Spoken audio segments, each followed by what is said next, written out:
흥부전하면 뭐 대부분 어떤 모습이 떠오르나요?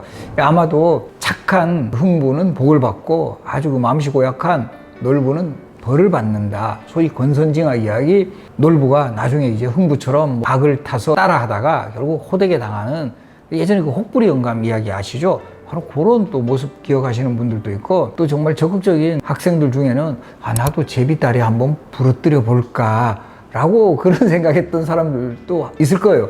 근데 사실 흥부전에서는 조선 후기에 급성장한 분홍과 임노동자로 전락한 아주 그 잘 나가는 부자 농부하고 가난한 농부를 대비시켜요. 분홍 대표 놀부, 빈농 대표 흥부. 그리고 또 하나 이제 중요한 포인트 중에 하나가, 바로 우리도 좀 생각해보면, 어떻게 한영전인데 한 사람은 저렇게 잘 사는데 한 사람은 왜 저렇게 못 살지? 그런데 여기에도 중요한 단서가 있어요. 조선 전기까지만 해도 같은 형제면 거의 비슷하게 살아가요. 그런데 조선 후기로 가면서 본격적으로 장자 상속제가 정착이 되면서 장자는 집안의 제사를 지낸다는 이유로 거의 재산이 잘 사는 장남, 못 사는 차남 이하, 이런 구도가 생기는 거예요. 반대는 거의 없어요. 장자 대표 놀부, 차남 대표 흥부, 이렇게도 이제 설정이 된 게 흥부전을 풀어가는 주요한 열쇠입니다. 그리고 흥부전 곳곳에는 이제 흥부 부부가 했던 자비일 같은 거를 통해서 조선 후기 농촌의 생활 모습도 드러나요.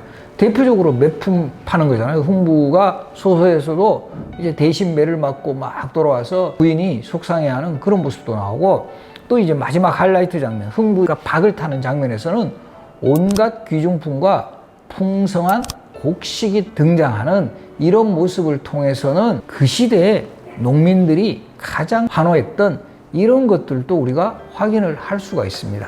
그래서 우리가 이 흥부전에서 가장 대표적인 장면 중에 하나인데요. 놀분에 갔던 흥부가 몽둥이로 실컷 맞고 돌아오니 그것을 본 흥부 마누라가 바깥으로 뛰어나가선 덜컥 주저앉으며 태산같이 쌓인 곡식 누구를 주자고 아껴서 이림없이 때렸을까? 어떤 사람은 팔자 좋아 장손으로 태어나서 제사 모신다고 호의호식 잘 사는데 누구는 버둥대도 이리 살기 어려울까? 차라리 나가서 콱 죽고 싶소.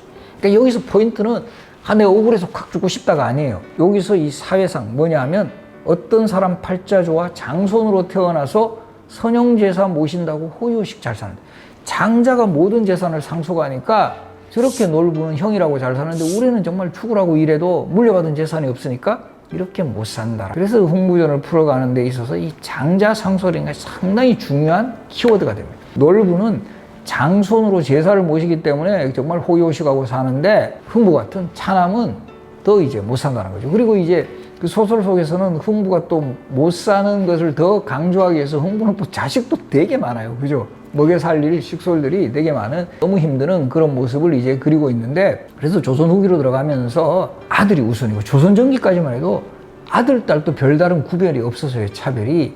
그러다가 조선 중기에 특히 성리학 이념이 강화가 되면서 남존여비, 장남 우선, 적서 차별, 이런 것이 상당히 사회적으로 이제 강화가 되면서 이 조선 후기에 오면 장자는 집안의 종손으로 조상의 제사를 모시기 때문에 최대한 재산을 물려받아야 한다라는 그런 전통적인 가부장제 사회가 확립됐던 그런 시대 상황을 보여주고 있습니다. 그래서 만약에 이게 조선 전기를 배경으로 하면 절대 이런 소설이 성립되지 않아요. 왜냐하면 조선 전기까지만 해도 남자 여자도 별다른 차별이 없었고, 재산 상속이 있어도 균분 상속이라 해서 여성도 똑같이 상속을 받을 정도니까 당연히 장남 차남도 재산상의 차별이 없었다라는 거죠.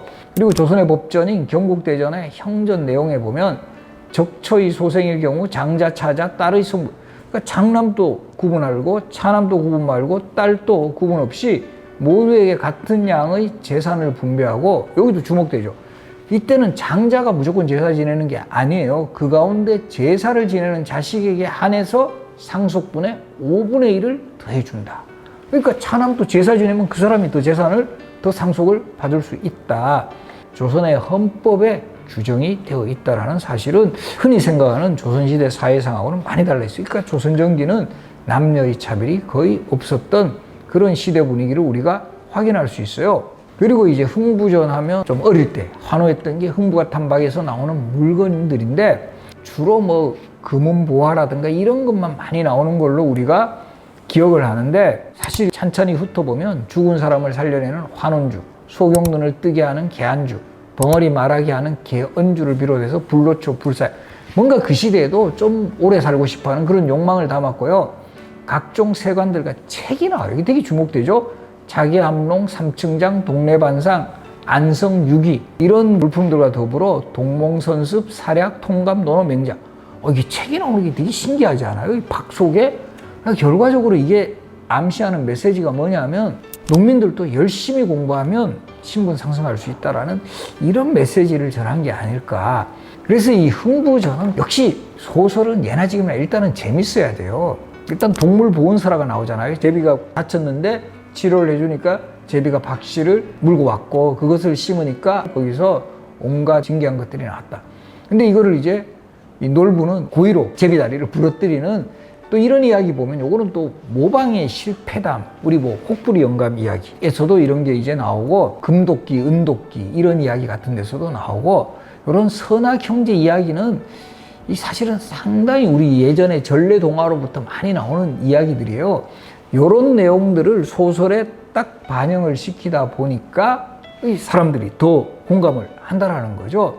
그리고 이 흥부전에 나오는 농민들의 모습들이, 이것들이 다 서민사회의 실상을 보여준다라는 거죠. 그리고 장자상속제에서 이 차남들이 당연히 많겠죠. 장남은 한 명이지만 차남은 많잖아요. 그러다 보니까 이 차남들에게 완전히 이제 공감대를 형성해 주는 거예요. 만약에 이때도 그 소설 제목이 놀부전이면 볼 사람 별로 없어요. 놀부를 주인공으로 하면 장남은 별로 해당하는 사람 없잖아요.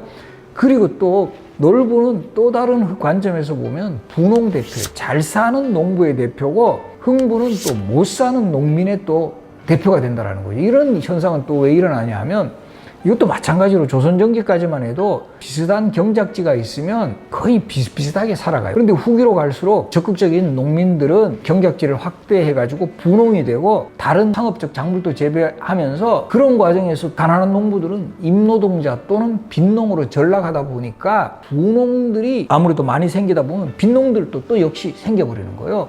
그런 어떤 빈농 대표가 바로 흥부다. 그러다 보니까 아무래도 그 당시에도 분홍보다는 가난한 농민들이 훨씬 많을 거 아니에요. 그러니까 이런 사람들의 속마음을 흥부라는 인물을 통해서 소설에서나마 통쾌하게 놀부는 벌을 받고 흥부는 복을 받는, 이런 설정을 하니까 이 농민들이 열광을 하면서 이것이 쫙 퍼져나가는 그런 모습이다. 그래서 흥부전도 서민들에게 속을 후련하게 해주는, 근데 또 이 흥부전의 결말도 보면 흥부가 또 놀부를 품어주는 이런 장면이 있어요. 형님이 그렇게 자신을 괴롭히고 정말 힘들게 했지만 놀부가 공경에 처했을 때는 마음씨 착한 흥부가 품어주는 모습을 통해서 갈등을 화해로 풀어나가는, 어떻게 보면 우리 당시의 그 착한 농부들의 이 심성까지도 표현을 하고 있다는 점에서 우리 순박한 또 농민의 모습이 흥부전에 잘 투영이 되어 있다라는 이런 모습도 파악을 하면, 이 흥부전 예전에는 정말 이 뭐 마음씨 착한 동생, 그 고약한 형,